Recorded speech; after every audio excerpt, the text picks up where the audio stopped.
Hello. അപ്പോൾ ഇന്നത്തെ പരിപാടി എന്ന് വെച്ചാൽ ഒരു ഡേ ഔട്ടാണ് കേട്ടോ. ഡേ ഔട്ട് എന്നൊക്കെ പറയുമ്പോൾ ട്രിപ്പോ കാര്യമോ ഒന്നുമല്ല കേട്ടോ. അപ്പോൾ നമുക്ക് മൈജിയിലൊന്ന് പോകണം, പിന്നെ വീട്ടിലെ കുറച്ച് സാധനങ്ങൾ വാങ്ങിക്കാനുണ്ട്, പിന്നെ അതുപോലെ ഇന്ന് ഈവനിങ് ഒരു നാടകമൊക്കെ ഉണ്ട് ഇവിടെ വീടിൻ്റെ അടുത്ത്, അവിടെ പോകണം. അങ്ങനെ കുറച്ച് കാര്യങ്ങൾ. അപ്പോൾ നമ്മൾ ഫസ്റ്റ് മൈജിയിലേക്കാണ് പോകുന്നത്. അപ്പോൾ നമ്മൾ അവിടുന്ന് അടുത്ത് മാക്കും അതുപോലെ ഏട്ടൻ്റെ ഫോണ് 14 Pro ഒക്കെ അവിടെ നിന്ന് തന്നെ വാങ്ങിയത് കേട്ടോ. അപ്പോൾ നമുക്കൊരു 1000 പോയിൻറ്റ്സ് നമുക്ക് അവിടെ നമ്മൾ ഇതിൽ കയറിയിട്ടുണ്ട്. അപ്പോൾ നമുക്കൊരു 1000 രൂപയ്ക്ക് എന്ത് വേണമെങ്കിലും പർച്ചേസ് ചെയ്യാമെന്നാണ് അവർ കോൾ ചെയ്ത് പറഞ്ഞു കേട്ടോ, ഇങ്ങനെ പോയിൻറ്റ്സ് ഉണ്ട്. അപ്പോൾ നമുക്ക് 1000 രൂപയ്ക്ക് ഇപ്പോൾ മൈജിൽ എന്താ വാങ്ങിക്കുക വെച്ചാൽ, വേണമെങ്കിൽ ഫോണിൻ്റെ കവർ മാറ്റാം, പിന്നെ നമുക്ക് വേറെ എന്തെങ്കിലുമൊക്കെ വാങ്ങിക്കാൻ താല്പര്യം ഉണ്ടെങ്കിൽ വാങ്ങിച്ചിട്ട് അതിൽ 1000 റുപ്പീസ് അവർ റിഡക്ഷൻ ചെയ്ത് തരും. അപ്പോൾ എന്തെങ്കിലുമൊക്കെ ചെയ്യാൻ വിചാരിച്ചിട്ട് ഇറങ്ങിയിട്ടാണുള്ളത്. അപ്പോൾ നമ്മൾ ഇവിടെ കണ്ണൂരുള്ള ചെറിയ ഷോപ്പിലാണ് പോകുന്നത്. മൈജിയുടെ വലിയ ഷോപ്പ് കുറച്ച് ദൂരമാണ്. അപ്പോൾ ഇത് ചെറിയൊരു ആവശ്യമായതുകൊണ്ട് നമ്മൾ ഈ ഒരു ഷോപ്പിൽ പോകാൻ വിചാരിച്ചു. പിന്നെ നമ്മളിന്ന് കാർ എടുത്തില്ല, കാറ് സർവീസിന് കൊടുത്തു. അപ്പോൾ ബൈക്ക് എടുത്തിട്ടാണ് പോകണേ. പിന്നെ പാർക്കിങ്ങും അവിടെ ഇല്ല. പാർക്കിംഗ് മീൻസ് ചെറിയ ഷോപ്പായതുകൊണ്ട് അവിടെ ഫ്രണ്ടിൽ ചെറിയൊരു സ്പേസേ ഉള്ളൂ കേട്ടോ. അപ്പോൾ ആ രീതിക്ക് നമുക്ക് ബൈക്ക് തന്നെ നല്ലത്. അങ്ങനെ നമ്മൾ അവിടെ എത്തി. അപ്പോൾ നമ്മൾ എന്താ വാങ്ങിക്കുക, സത്യം പറഞ്ഞാൽ കൺഫ്യൂഷനായിരുന്നു. അവിടെ എത്തി ജസ്റ്റ് ഫോൺ കവർ നോക്കിയപ്പോൾ അവിടെ ഇല്ല. എൻ്റെ 13 ആണ്, ഏട്ടൻ്റെ 14 Pro ആണ്. 14 Pro ഉണ്ട്, പക്ഷേ അത് ഒരു കവറോ മീൻസ് അങ്ങനെ സെലക്ഷനും ഉണ്ടായിരുന്നില്ല. കാരണം ഇപ്പോൾ അതിൻ്റെ അപ്ഡേറ്റ്സൊക്കെ പുതിയ ഫോണൊക്കെ 15, 16 ഒക്കെ ഇറങ്ങിയതിന് ശേഷം അതിന് കവറില്ല തോന്നുന്നു.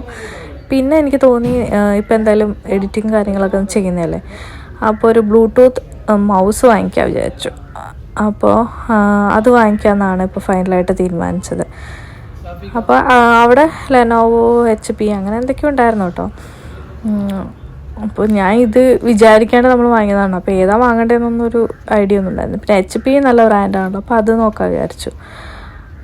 പക്ഷേ അവിടെ അധികം സ്റ്റോക്കൊന്നും ഉണ്ടായിരുന്നു. സ്റ്റോക്ക് ഉണ്ടായിരുന്നു, സെലക്ഷൻ ഉണ്ടായിരുന്നു, പക്ഷേ സ്റ്റോക്ക് കുറവായിരുന്നു കേട്ടോ. അപ്പോൾ അവർക്ക് ഗോഡൗണിന് എടുത്തിട്ട് വരണമെന്നോ വേറെ മറ്റേ ഷോറൂമിൽ നിന്ന് എടുത്തിട്ട് വരുന്നതാണോ അറിയത്തില്ല.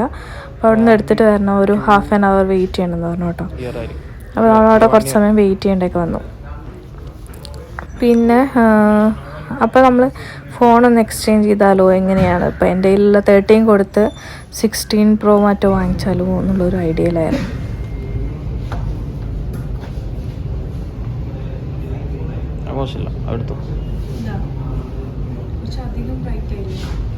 നല്ല ബ്ലൂ രസമുണ്ട്.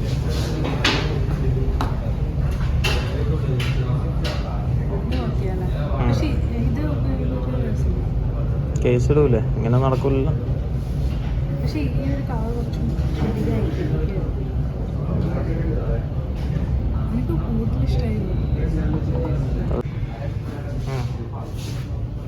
ആ കളർ വലിയ കുഴപ്പമില്ല, അടിപൊളിയാ. എന്നിട്ട് നമ്മൾ അവിടെ പോയി ചോദിച്ചു നമ്മളിത് എക്സ്ചേഞ്ച് ചെയ്ത് എത്രയാണ് അതിൻ്റെ റേറ്റ് എന്നൊക്കെ കേട്ടോ. അപ്പോൾ 13 ഇപ്പോൾ അവർ കൊടുക്കുന്ന വെറും 26,000 ആണ് അത്ര. അപ്പോൾ അത് കേട്ടപ്പോൾ ഞാൻ ഫുൾ തളർന്നു. പിന്നെ ഞാൻ എന്തിനാ വെറുതെ 26,000 രൂപയ്ക്ക് ആ ഒരു ഇതല്ലേ കിട്ടുള്ളൂ. നമ്മുടെ ഫോണ് ഇപ്പോൾ വാങ്ങിക്കുന്നുണ്ടെങ്കിൽ തന്നെ എക്സ്ചേഞ്ച് ചെയ്യാതെ വാങ്ങിക്കുന്നതാണ് എനിക്ക് ലാഭമായിട്ട് തോന്നിയത് കേട്ടോ. ഫോണ് നമ്മുടെ കയ്യിലിരിക്കുകയും ചെയ്യും. എനിക്ക് അതാണ് കൂടുതലായിട്ട് അങ്ങനെ തോന്നി. പിന്നെ ഞാൻ വിചാരിച്ചു ഇനിയിപ്പോൾ ഞങ്ങൾ 17 ഇറങ്ങട്ടെ. പിന്നെ ഏട്ടൻ പറയുന്നു 16 Proന് അത്യാവശ്യം കംപ്ലൈൻ്റൊക്കെ കാണുന്നുണ്ട്, യൂട്യൂബിൽ അങ്ങനെയൊക്കെ കണ്ടു എന്നൊക്കെ പറഞ്ഞു. അപ്പോൾ പിന്നെ മൊത്തത്തിൽ ഒന്ന് തളർന്നു. പിന്നെ വേണ്ട വിചാരിച്ചു, ഇനിയിപ്പോൾ ഏതായാലും 17 ഇറങ്ങട്ടെ, അപ്പോൾ നമുക്ക് മാറ്റാം. ഇത് വേണേ വാങ്ങിത്തരാം, ഫോൺ അടിപൊളിയായിരിക്കും.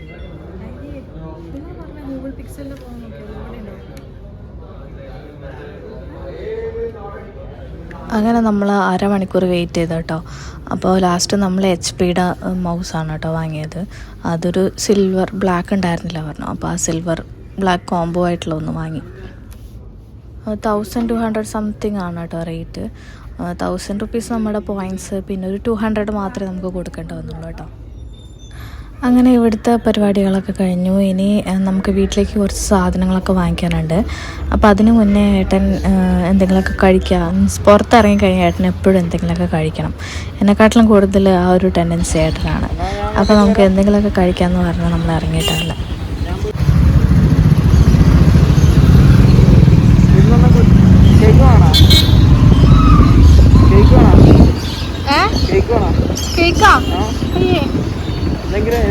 അതേപോലത്തെ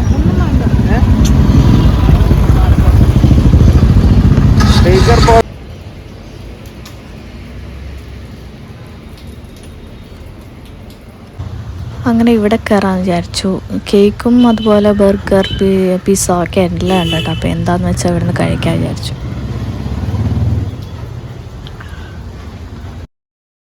അങ്ങനെ എനിക്കൊന്നും പ്രത്യേകിച്ച് കഴിക്കാൻ തോന്നിയില്ല കേട്ടോ. കാരണം വീട്ടിൽ ഫുഡൊക്കെ ഒരുപാട് എന്താ പറയുക, ഒരു 4-5 കറി ഉണ്ടാക്കി വെച്ചിട്ടാണ് ഞാൻ വന്നിട്ടുള്ളത്. അപ്പോൾ അതൊക്കെ വേസ്റ്റ് ആവുമല്ലോ. അപ്പോൾ നമ്മൾ ഏട്ടൻ സാൻഡ്വിച്ച് പറഞ്ഞു. അപ്പോൾ സാൻഡ്വിച്ച് 4 പീസ് ആയതുകൊണ്ട് ഞാൻ വേറെ ഒന്നും അധികമൊന്നും പറഞ്ഞില്ല. അപ്പോൾ നമ്മൾ ആ സാൻഡ്വിച്ചും പിന്നെ അതുപോലെ ഒരു ചായയും പറഞ്ഞായിരുന്നു. അത് മാത്രമേ അവിടെ നിന്ന് കഴിച്ചുള്ളൂ. ഈ ഏട്ടൻ്റെ ബാക്കിലുള്ള ഈ ഒരു വാള് കണ്ടോ, അത് അടിപൊളിയായിട്ടില്ല. അങ്ങനത്തെ ഒരു സെറ്റപ്പ് നമ്മളെ ക്ലാസ്സിൽ നമ്മൾ പുതുതായിട്ടൊരു ക്ലാസ് എടുക്കുന്നതാണ് കേട്ടോ. അപ്പോൾ അതിൻ്റെ സ്ഥലമൊക്കെ നോക്കേണ്ട ഇതിലായിരുന്നു നമ്മളപ്പോൾ. അപ്പോൾ അവിടെ നമുക്ക് ഇങ്ങനത്തെ ഒന്ന് ചെയ്യണം എന്നുള്ളൊരാഗ്രഹം. അങ്ങനെ നമ്മുടെ സാൻഡ്വിച്ച് വന്നു. നോർമൽ സാൻഡ്വിച്ച് അല്ല, ഇതൊരു പെരി പെരി സാൻഡ്വിച്ച് ആയിരുന്നു കേട്ടോ. പെരി പെരി ആയതുകൊണ്ട് തന്നെ ഭയങ്കര സ്പൈസി ആയിരുന്നു കേട്ടോ. കുറച്ച് അധികം സ്പൈസിയാണ്. സത്യം പറഞ്ഞാൽ അത്ര വലിയ ഇഷ്ടപ്പെട്ടിട്ടൊന്നുമില്ല ഞങ്ങൾക്ക് രണ്ടാക്കും. പിന്നെ സാൻഡ്വിച്ച് ഓർഡർ ചെയ്തു പോയി എന്നുള്ള രീതിയിൽ അങ്ങ് കഴിച്ചതാണ്. അങ്ങനെ ഇവിടുന്ന് നമ്മൾ നേരെ ഇനി പോകുന്നത് വീട്ടിലേക്കുള്ള സാധനങ്ങൾ വാങ്ങാൻ. പിന്നെ അതിന് മുന്നേ അമ്മയ്ക്ക് ഒരു ആയുർവേദ ഷോപ്പിൽ നിന്ന് എന്തോ ഒരു സാധനം വിളിച്ച് പറഞ്ഞായിരുന്നു കേട്ടോ. അങ്ങനെ അപ്പോൾ നമ്മൾ പോകുമ്പോൾ കുറച്ച് അത്യാവശ്യം മഴയൊക്കെ കുറച്ച് ചാറിയിട്ടുണ്ടായിരുന്നു. അപ്പോൾ ഈ മഴയത്തൊക്കെ ഇങ്ങനെ പോകാമെന്നുള്ള ആഗ്രഹത്തിലൊക്കെ ആയിരുന്നു കേട്ടോ നമ്മൾ ബൈക്ക് മെയിനായിട്ട് എടുത്തത്. പിന്നെ കാറ് സർവീസിനും കൊടുത്തു.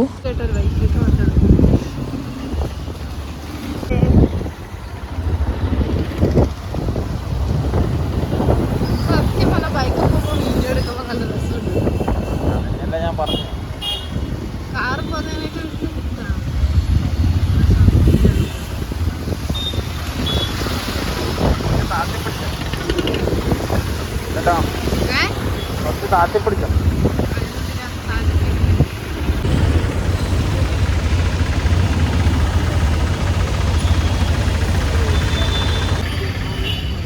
ഏട്ടൻ അവിടുന്ന് എന്തോ ആയുർവേദ സാധനം വാങ്ങുന്നുണ്ട് കേട്ടോ. എന്തൊക്കെയോ ഹൈമോദകോ അങ്ങനെ എന്തൊക്കെയാണ്, ഷുഗർ പേഷ്യൻസിന് വേണ്ടിയിട്ടുള്ള എന്തൊക്കെയോ ഐറ്റംസ്.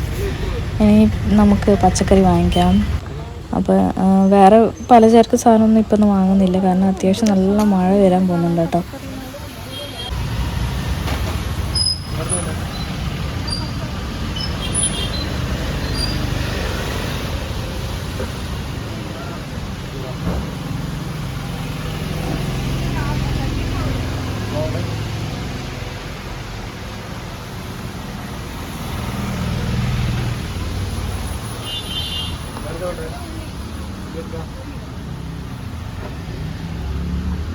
ഞാൻ പെട്രോൾ അടിക്കണം.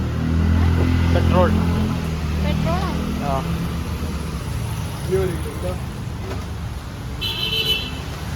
ആ പിന്നെ വീട്ടിൽ ഒരു കറി ഒരു ഉപ്പേരി ആ രീതിക്കല്ല കേട്ടോ.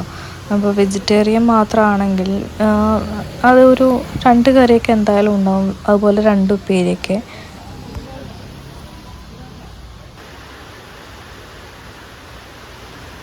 നല്ല മഴ വരുന്നുണ്ട്, അടിപൊളി മഴയാണ് കേട്ടോ വരാൻ പോകുന്നത്. അപ്പോൾ അതിന് മുന്നേ നമുക്ക് വീട്ടിലെത്തണം. അതിൻ്റെ ഇടയ്ക്ക് ഏട്ടൻ പോയിട്ട് ഒരു പപ്പായനൊക്കെ പൊക്കി വരുന്നുണ്ട്.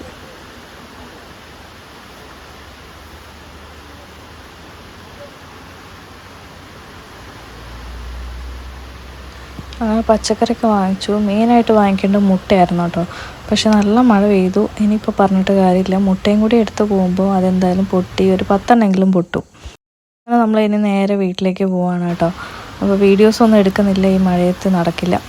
അപ്പോൾ ഇനി വീട്ടിലെത്തിയിട്ട് കുറച്ച് സമയം, ഒരു 2 മണിക്കൂർ കഴിഞ്ഞ് നമുക്ക് നാടകത്തിന് പോകണം. ഒരു 7 മണിക്കൊക്കെ നമുക്ക് നാടകത്തിന് പോകണം. അപ്പോൾ കാണാം കേട്ടോ. അങ്ങനെ വീട്ടിലെത്തി നമ്മളെ മൗസ് ഒന്ന് നോക്കി. അവിടെ നിന്ന് വർക്ക് ചെയ്യിപ്പിച്ചിട്ടുണ്ടായിരുന്നില്ല കേട്ടോ. അപ്പോൾ കുഴപ്പമില്ല. പിന്നെ വീട്ടിലെത്തിയിട്ട് ഞാൻ കുറച്ച് നേരം എഡിറ്റ് ചെയ്തു. നമ്മൾ മൂന്നാർ പോയ വീഡിയോ ഇനിയും എഡിറ്റ് ചെയ്തിട്ടില്ല, അപ്പോൾ അതിൻ്റെ കുറച്ച് കാര്യങ്ങളൊക്കെ ചെയ്തു. അങ്ങനെ കുറച്ച് നേരം എഡിറ്റിംഗ് ഒക്കെ ചെയ്തിട്ട് നമ്മളൊരു 7 മണിയാകുമ്പോൾ ഞാനും അച്ഛനും അമ്മയും കൂടി ആദ്യം പോയി കേട്ടോ നാടകത്തിന്. ഏട്ടൻ ക്ലാസ് കഴിഞ്ഞ് നേരെ വരാമെന്ന് പറഞ്ഞു. അപ്പോൾ നമ്മുടെ വീടിൻ്റെ അടുത്ത് തന്നെയുള്ള ഒരു ഹൈസ്കൂളിൽ വെച്ചിട്ടായിരുന്നു നാടകം. ഒരു 5 ദിവസം ഉണ്ടായിരുന്നു കേട്ടോ നാടകം. ഇത് 4ാമത്തെ ദിവസമാണ്. അപ്പോൾ ഇന്ന് ഞാൻ പോകാമെന്ന് വിചാരിച്ചു. കാരണം മെയിനായിട്ട് ബഷീറിൻ്റെ കഥയാണ് കേട്ടോ. മറ്റേ മുച്ചീട്ടു കളിക്കാരൻ്റെ മകൾ എന്ന് പറയുന്ന നാടകമായിരുന്നു. അപ്പോൾ ബഷീറിൻ്റെ ആയതുകൊണ്ട് ഞാൻ അതിന് ഇറങ്ങിയതാണ് ഇപ്പോൾ കാണാൻ. അപ്പോൾ നമ്മളവിടെ എത്തി വേഗം സീറ്റൊക്കെ പിടിച്ചു. പിന്നെ കുറച്ച് കഴിഞ്ഞപ്പോൾ ഏട്ടനും അതുമൊക്കെ കൂടി വന്നു. അപ്പോൾ ഈ നാടകം എന്ന് പറഞ്ഞാൽ സത്യം പറഞ്ഞാൽ വന്നില്ലെങ്കിൽ എനിക്ക് ഭയങ്കര മിസ്സിങ് ആയേനെ കേട്ടോ. സൂപ്പറായിരുന്നു നാടകം എന്ന് പറഞ്ഞാൽ. ഇത്രയും ആസ്വദിച്ച് ഞാനൊരു നാടകം കണ്ടിട്ടില്ല. പണ്ട് ചെറുപ്പത്തിലൊക്കെ വീട്ടിൻ്റെയൊക്കെ അടുത്ത് നാടകം ഉണ്ടാവും, പക്ഷെ അതൊന്നും മനസ്സിലാക്കാനുള്ള ആസ്വദിക്കാനുള്ള ഒരു ആ സമയത്ത് അതിനുള്ള ബുദ്ധിയൊന്നും ഉണ്ടായിരുന്നില്ല കേട്ടോ. അപ്പോൾ ഇത് സത്യം പറഞ്ഞാൽ ശരിക്കും ഒരു അത്ഭുതമാണ്. ശരിക്കും ഒരു പ്രാവശ്യമെങ്കിലും നമ്മുടെ ഈ ജനറേഷനിലുള്ള എല്ലാവരും നാടകം കാണണം എന്നാണ് ഞാൻ പറയുന്നത് കേട്ടോ.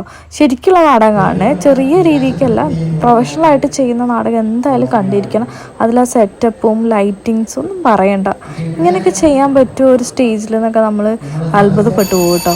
പിന്നെ ഈ കഥയും കൂടി ആകുമ്പോൾ, ബഷീറിൻ്റെ കഥയും കൂടി ആകുമ്പോൾ ഒന്നും പറയാനില്ല, അത്രയും അടിപൊളിയാണ്. ഞാൻ ചെറിയ രീതിയിലുള്ള ക്ലിപ്പിങ്സ് മാത്രമേ ഇതിൽ ആഡ് ചെയ്യുന്നുള്ളൂ കേട്ടോ. കുറേ പാട്ട് എന്താ പറയുക, നമ്മൾ ഈ ശരിക്കും ഫുൾ ഭയങ്കര മ്യൂസിക്കാണ്. കേട്ടാൽ പിന്നെയും പിന്നെയും കേൾക്കാൻ തോന്നുന്ന രീതിയിലുള്ള മ്യൂസിക്കൊക്കെയാണ് ഇതിലുള്ളത്. ഞാൻ അധികം ഇതിലിടുന്നില്ല, ക്ലിപ്പിങ്സ് മാത്രമേ ഇടുന്നുള്ളൂ. ജസ്റ്റ് ആ രംഗം അങ്ങനെ കാണിക്കാൻ മാത്രം, ഏകദേശം മീൻസ് ഇങ്ങനെയാണ് സ്റ്റേജ് എന്ന് കാണിക്കാൻ മാത്രമുള്ള ക്ലിപ്പിങ്സ് മാത്രമേ ആഡ് ചെയ്യുന്നുള്ളൂ.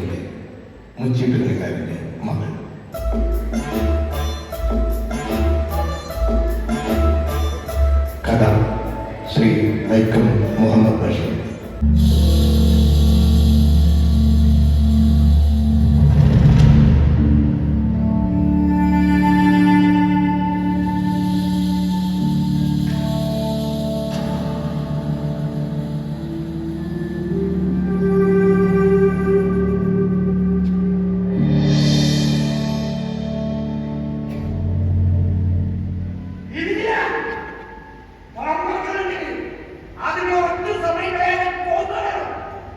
ഒരു സമൂഹത്തിൽ പെണ്ണുങ്ങളെ കൊണ്ട് ഈ ദുനിയാവിലേക്ക് മുംബൈ നടത്തുന്നത്.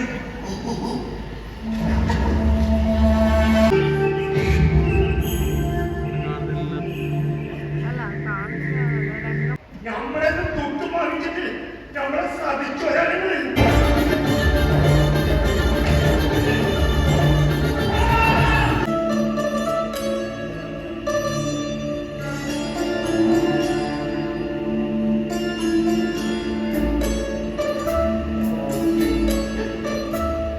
അങ്ങനെ 3 മണിക്കൂർ പോയത് അറിഞ്ഞില്ല കേട്ടോ. നമുക്കൊരു സിനിമ കാണുമ്പോൾ പോലും നമ്മൾ ഇടയ്ക്കൊരു ബ്രേക്ക് എടുക്കും, പക്ഷെ ഇത് ഒറ്റ സ്ട്രെച്ചിൽ 3 മണിക്കൂർ ഇരുന്നിട്ട് പോലും ആ ഒരു ബോറിങ് ഒരു തരി പോലും ഉണ്ടായിട്ടില്ല എന്നാണ് സത്യം. അപ്പോൾ തിരിച്ചു പോകുമ്പോൾ നല്ല തിരക്കായിരുന്നു, അതുകൊണ്ട് വീഡിയോസ് ഒന്നും എടുക്കാൻ പറ്റിയില്ല. അപ്പോൾ നമുക്ക് ഇവിടെ ഈ വീഡിയോ വൈൻഡപ്പ് ചെയ്യാം. ഞങ്ങളുടെ ഈ ചെറിയ വീഡിയോ ഇഷ്ടപ്പെട്ടിട്ടുണ്ടെങ്കിൽ എന്തായാലും ലൈക്ക് ചെയ്യണം, അതുപോലെ തന്നെ ചാനൽ സബ്സ്ക്രൈബ്